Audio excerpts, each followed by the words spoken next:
እንደ ሀገር ኢትዮጵያ ውስጥ ለረጅም ዘመናት ካሉብን ማነቆዎች፣ ካሉብን ችግሮች፣ ካሉብን ድካሞች አንዱ በምንሰጣቸው ሰርቪሶች የተገልጋይን እርካታ ማሳደግ ላይ መንግስትም የግል ኩባንያም እያንዳንዱ ዜጋም የባህል ለውጥ ትራንስፎርሜሽን የሚያስፈልገው ኤሪያ ነው።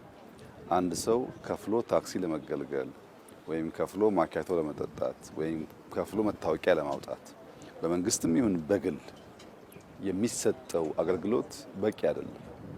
እንደ ባህል ከፍተኛ ለውጥ የሚያስፈልገው ኢንተርቬንሽን የሚያስፈልገው ኤሪያ ሰርቪስ የምንሰጥበት ልክ ነው። ይህንን ለማስተካከል ኢትዮጵያ ውስጥ ላለፉት 10 ዓመታት መንግስታት በተለይ ሲቪል ሰርቪስ ሪፎርም ማድረግ አለብን ብለው ሲናገሩ፣ ሲያሰለጥኑ፣ ሲሞካክሩ ነበር። ሲቪል ሰርቪሱን በሚፈለገው ልክ አሻሽለው ተገቢውን አገልግሎት መስጠት ግን አልተቻለም።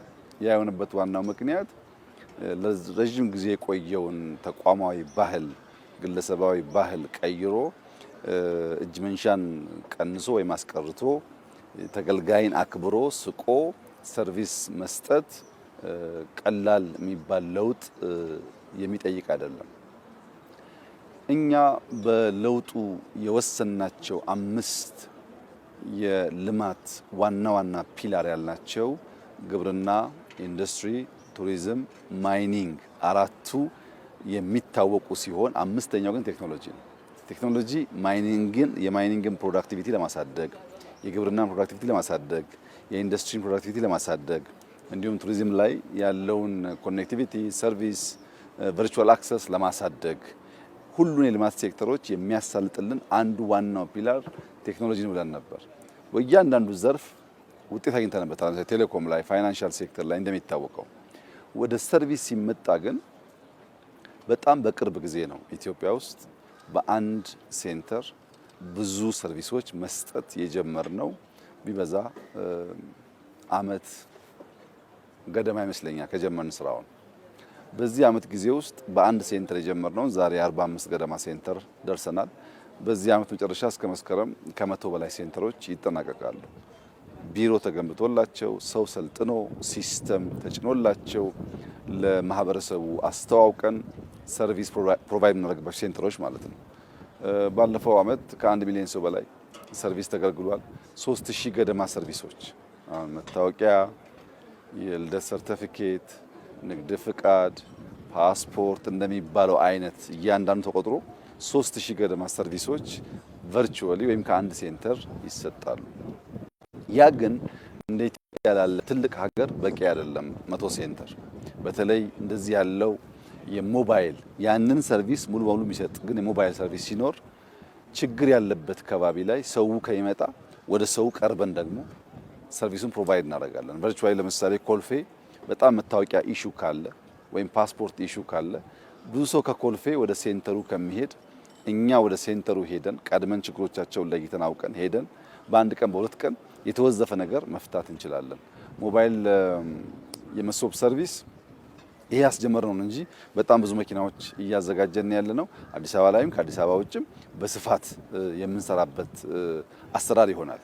ነገር ግን አሰራሩን ትንሽ የተሻለ የሚያደርገው የምንጠቀመው ኤሌክትሪክ ካር ነው ወይም ጋዝ የሚጠቀም ካር ነው። ኤሌክትሪክም ጋዝም ሎካሊ ስለምናመርት እንደዚህ አሁን እንደምናየው አይነት የፊውል ችግር በሚያጋጥም መንገድ አንጠቀምም። በአብዛኛው ግን ኤሌክትሪክ ካር ነው። ኤሌክትሪክ ካር በመሆኑ ክሊን ኤነርጂ ይጠቀማል፣ ኢንተርኔት ዳታ ይጠቀማል። ውስጡ በቂ ሰርቪስ መስጠት የሚያስችል ኢንፍራስትራክቸር አለው፣ ሲስተም አለው። ሰው እየለመደ ሲሄድ ዩኒቨርሲቲዎች ጋር ሄደን፣ ሃይ ስኩሎች ጋር ሄደን፣ ገበያ ሰፈር ሄደን፣ ሰዎች ሰብሰብ ያሉበት አካባቢ ሄደን ሌላ ጉዳያቸውን እየፈጸሙ እግረ መንገድ መታወቂያ ያወጣሉ። ሞል ሄደው እየገዙ እዛው ፓስፖርት ያድሳሉ። ሞል ሄደው እየገዙ እዛው ንግድ ፍቃዳቸውን ያድሳሉ ማለት ላይፋቸውን ያቀልላቸዋል። የመሶብ አገልግሎት ኢትዮጵያ ውስጥ እያመጣ ያለው እርካታ በየጊዜው የሚነገር ስለሆነ እሱን አልደግመውም። ነገር ግን መስፋት አለበት፣ መለማመድ አለብን። ከሴልፎን ሰው እነዚህን ሰርቪሶች ማግኘት አለበት።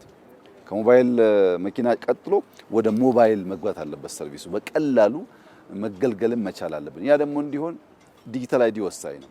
የምናገለግለውን ሰውዬ ካላወቅን ለማን ሰርቪስ እንደሚሰጥ ካላወቅን ጥፋትም ሊያስከትል ይችላል። ሰውየውን ካወቅነው ግን የሚፈልገውን ነገር ለማቅረብ ብድር ለመስጠት የፋይናንሻል ሰርቪስ ለመስጠት ንግድ እንዲሳለጥ ለማድረግ የሚያስፈልጉ የዕለት ፍላጎቶች ለማሟላት በከፍተኛ ደረጃ የሚያግዝ ነገር ነውና ይህ ትልቅ አድቫንስመንት ነው። በአፍሪካ ፈርቀዳጅ የሚባል የመንግስት ኢንተርቬንሽን ስራ ነው። ማንም ሰው ወደኛ የመሶብ ሴንተር ወደ ኦፊሶቹም አሁን ደግሞ ወደ መኪናውም ሄዶ እንዴት ሰርቪስ ኢንሃንስ እንደተደረገ እንደተሻሻለ ማየት መመስከር ይችላል። እንደዚህ ያለው ስር ነቀል ለውጥ የሚያመጡ ኢንተርቬንሽኖች ለምናስበው የብልጽግና ጉዞ በጣም ወሳኝ ናቸው። ሰርቪስ ከታነቀ ብልጽግና ማረጋገጥ አይቻልም። ሰርቪሱ ሲፍታታ ሰው ከቤቱ ቢሮ የሚሄድበት ሰዓት 1 ሰዓት ሲሆንና 30 ደቂቃ ሲሆን አንድ አይደለም። እኛ በትራፊክ ማኔጅመንት መንገድ አስፋፍተን ከእያንዳንዱ ዜጋ 10 ደቂቃ በቀን ብናተርፍለት 10 ደቂቃ ስጦታ ሰጠነው ማለት ነው። ሰውየው በህይወቱ ላይ የሚባክን 10 ደቂቃ ሰጠነው ማለት ነው። በገንዘብ ቢለካ ብዙ ሊሆን ይችላል። ያችን 10 ደቂቃ ተጠቅሞ መነገድ፣ ማትረፍ፣ ማረፍ የፈለገውን ነገር ማድረግ ይችላል። ሲደመር ደግሞ ብዙ ቀናት ይሆናሉ። በዚህ አግባብ የሰውን ሰርቪስ የሚያገኝበትን ጊዜ ማሳጠር፣ ሰርቪሱን አውቆ በቀላል መንገድ እንዲያገኝ ማድረግ፣ ንግድ እንዲያሳልጥ ማድረግ እንደ ሀገር ከፍተኛ ጠቀሜታ ያለው ጉዳይ ነው። የሲቪል ሰርቪስ ሪፎርም አካሄዳችን ስትራቴጂውን ካወጣን አመራር ካሰለጠን ሲስተም ዴቨሎፕ ካደረግን በኋላ እየሄንበት ያለው ፔስ በጣም ደስ የሚል ነው። ቴክኖሎጂ ሪስፖንድ እያደረገ ነው በሁሉም ሴክተር። በተለይ ሰርቪስ ላይ የመጣ ያለውን ለውጥ አፋጥነን በሚቀጥሉት 2-3 ዓመታት በተሟላ መንገድ ሰዎቻችን ከያሉበት ስፍራ ሆነው ሰርቪስ የሚያገኙበትን ነገር ለማምጣት ጥረት ይደረጋል። በአመት ጊዜ ውስጥ ግን 2000 ገደማ ሰርቪስ ከ45 ያላነሱ ሴንተሮች አሁን ደግሞ ሞባይል መኪናዎች ማስፋት በጣም ምሳሌያዊ የሚባል ስራ ነው። ይሄን እንግዲህ የሚያውቀው ያውቀዋል። በጣም አስቸጋሪ እና አታካች ለመፈጸም አደገኛ የሆነ አሰራር ነው። ቀላል አይደለም። ከነበርንበት ባህል፣ ከነበርንበት ልምምድ፣ ከነበርንበት የአሰራር ዘዬ ወጥቶ አዲስ ነገር መለማመድ ቀላል ነገር አይደለም። የካልቸር ለውጥ ይፈልጋልና እየመጣ ያለው ለውጥ በጣም ተስፋ የሚሰጥ ነው። ዜጎቻችን ሰርቪሱን በደንብ ማወቅ አለባቸው፣ መገልገል አለባቸው፣ ማትረፍ አለባቸው። ከሰርቪሱ በሚገኝ ትሩፋት ደግሞ የሀገር እድገት ውስጥ ግብአት ሆኖ ማገልገል አለበት። በዚህ መንገድ በተሳሰረና በተሰናሰለ አፕሮች የኢትዮጵያን ብልጽግና ለማረጋገጥ የጀመርነውን እጅግ አስደሳች ተስፋ ሰጪ አመርቂ ስራ በሁሉም ሴክተር ታይቶ ተሰምቶ በማይታወቅ ልክ ኢትዮጵያ ውስጥ እጅግ አመርቂ ጉዳዮች እየመጡ ስለሆነ እሱን በሚያፋጥንና በሚያሰናስል የተሟላ ብልጽግና በሚያረጋግጥ አግባብ የምንሰራ ይሆናል። ዛሬ ባየሁት ነገር በጣም ደስ ብሎኛል። ዜጎቻችን እንዲያዩ እንዲገለገሉ እመክራለሁ። እንዲሰፋ እንዲያድግ ደግሞ አመራሮች አሁንም አበክረው እንዲሰሩ እንከር ያደርጋለሁኝ። በጣም ጥሩ ነገር ነው። በዚሁ ይቀጥል፣ እንበርታ ማለት ፈልጋለሁ። እጅግ አድርጌ አመሰግናለሁ።